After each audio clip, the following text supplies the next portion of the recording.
और फैसला लिया है 1 मई तक सभी शिक्षण संस्थान बंद रखे जाएंगे। तो किस तरह का है और कोरोना पर आज के क्या हालात है सर, ताज़ा हालात है?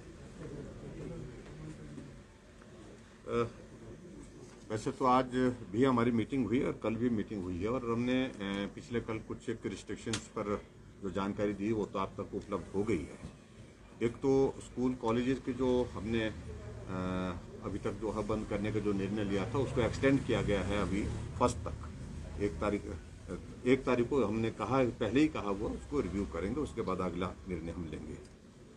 और दूसरा निर्णय हमने आज कुछ और निर्णय लिए हैं, उसकी डिटेल मैं समझता हूँ कि आपको उचित होगा कि वो आपको उपलब्ध हो जाएंगी।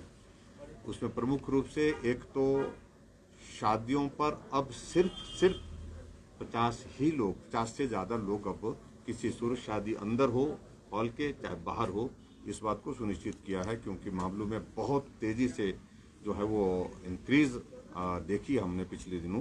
पिछले कल तो 1700 मामले हिमाचल प्रदेश में रिकॉर्ड में आए हैं और उसमें 13 लोगों की दुखद मृत्यु भी हुई है।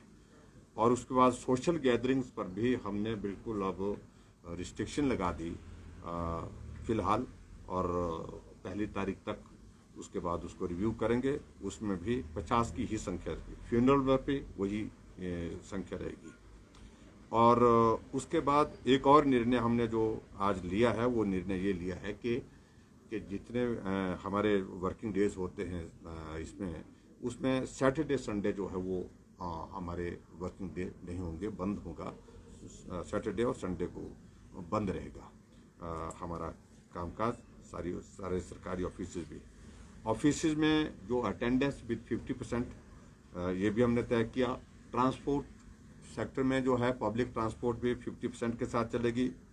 और जैसे मैंने एजुकेशन इंस्टीट्यूशन के बारे में तो मैंने 1 मई तक जैसे मैंने आपको जानकारी दी, ये उसी तरह से वो रहेगी।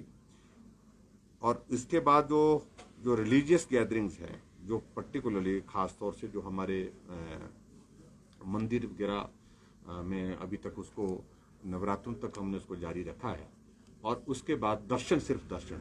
उसके बाद हम अगला जो है वो 23 तारीख के बाद हम इस पर पे हो सकता है हमको आगे कुछ और कदम लेकर के जो है उस पर भी पूजा जारी रहेगी। मंदिर की जो नियमित रहती है, मंदिर है चाहे जितने हमारे धार्मिक संस्था हैं, तो उसके अलावा जो है, लेकिन लोगों का आना जाने पर हम हो सकता है इस बात को लेकर के निर्णय करना पड़े। ये कुछ एक चीज़ों पर आज हमने एक अहम सवाल ये है कि माइग्रेंट लेबर जो है उसका क्या होगा? पलायन यहाँ से जो है वो जारी हो गया है। क्योंकि मैंने पहले बता दिया कि सीधी सी बात है कि माइग्रेंट लेबर अभी तक तो बाहर नहीं जा रही है। उनको अच्छी तरह से इस बात की भी जानकारी है कि हिमाचल से ज़्यादा मामले उनके वहाँ पर आ रहे हैं। और ऐसी सूरत में जहाँ भी वो लेबर रह रही है, हमने सभी जो चाहे वो कॉन्ट्रैक्टर है चाहे वो इंडस्ट्रियल सेक्टर है हमारा, उनसे भी इस बात के लिए आग्रह किया है लेबर को पलायन करने से रोकने की कोशिश करें। उनके लिए जो सुविधाएं देने की आवश्यकता है, मदद करने की आवश्यकता है, उस पर वो भी मदद करें। और ऐसी सूरत में लेबर यहीं पर रहे, काम करे, काम करने के साथ साथ में जहां अगर बहुत सारे ऐसे मामले आते हैं उसको कंटेनमेंट जोन करके उनके लिए वहां बेहतर सुविधा स्वास्थ्य की दे करके उनका इलाज भी करें। ऐसी बात हमने अभी मुझे इसी पर बात पूरी करने दीजिए। तो इसलिए मेरा भी आग्रह है, खासतौर से जो माइग्रेंट लेबर हमारे पास है हिमाचल प्रदेश में, जिनका हिमाचल के विकास में बहुत बड़ा एक योगदान रहता है। और हमारा वर्किंग सीजन इस वक्त बहुत पीक पर है, चाहे वो भवन का निर्माण हो, पुल का निर्माण हो, चाहे हमारे सड़कों का निर्माण हो, चाहे कोई भी विकास कार्य की गतिविधि। और उसके साथ इंडस्ट्रियल सेक्टर भी हमारा जो है वो जो महत्वपूर्ण है, उसमें भी उनका एक बहुत बड़ा कंट्रीब्यूशन रहता है। ऐसी सूरत में हमारी कोशिश यही है कि माइग्रेट लेबर यहीं रहे और उनके लिए जो फैसिलिटेट करने की जो ज़रूरतें हैं सरकार और जो कॉन्ट्रैक्टर हैं, इंडस्ट्रियल सेक्टर के जो लोग हैं, वो सब लोग मिलकर के चिंता करेंगे।